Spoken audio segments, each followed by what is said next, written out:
And for more on the cost of these storms, we can speak with legal analyst and former federal prosecutor Eric Lasson. Thank you very much for joining us here on the program. Firstly, I would like to ask you, so we've got Irma that is going to rip through one of the most highly developed regions in the United States. This is including where hundreds of billions of dollars in real estate are at risk. Are insurers prepared and capable to pay for this storm? Well, the insurance is not going to cover the flood damage. That's the number one lesson that came out of Harvey. And Harvey was a little bit different in that most of the damage was flood damage. And that comes out of the federal budget. To the extent that some of that is reimbursed, it comes only out of the federal budget. The total cost for Harvey is $150 billion. So for Irma, the cost could well exceed that. The damage is going to be a combination of flooding, storm surge, and winds. It's going to be a hard hit on private insurance companies, but the biggest hit will probably come out of the public budget, and that is going to strain the budget. Even though Florida's got experience with Hurricane Andrew, there's still a lot of things that could have been done to mitigate the losses up front that unfortunately were not done.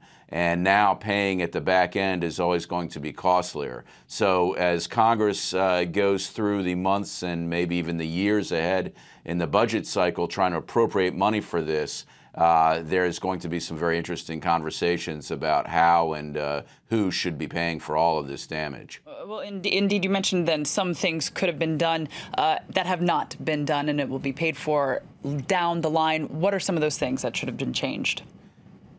Well, first and foremost, the flood maps themselves are woefully out of date, and the ability to, the actual ability to predict where the greatest damage will take place is ahead of where the activity is taking place on the ground. So nobody's forcing building codes necessarily to be updated in the most vulnerable places.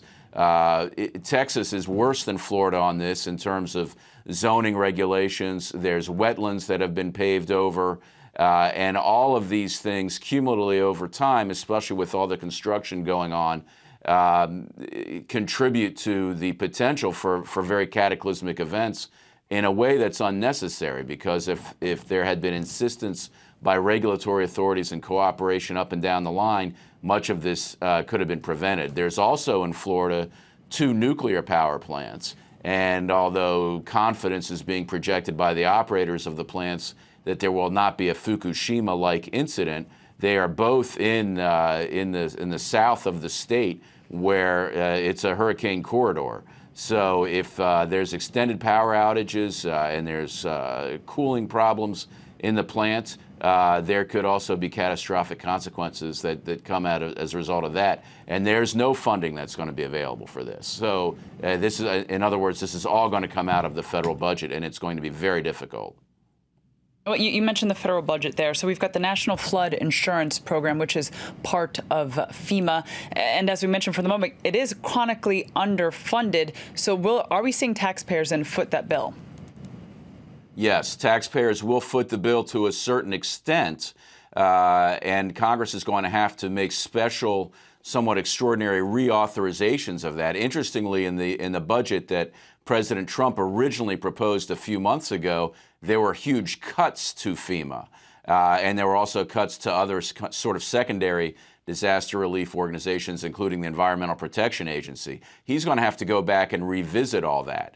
But even with funding that out of the public budget, so the taxpayers will take a huge hit, it's not going to possibly reimburse, for example, all residential homeowners who have suffered loss of property. There's just going to be very large amounts of people who are sustaining losses for which there will be no reimbursement. The flood insurance has never worked properly in the United States, and it's probably a situation similar to what exists around the world, in that the premiums where they exist are too low to really compensate for the risk, and in other places that are susceptible to being hit by hurricanes or flooding, the insurance for floods is not mandatory, so nobody really wants to go out and buy it. So you have a combination of residential homeowners who will get reimbursed for taking risks that they probably should never have taken. And then you have other, probably a greater majority of homeowners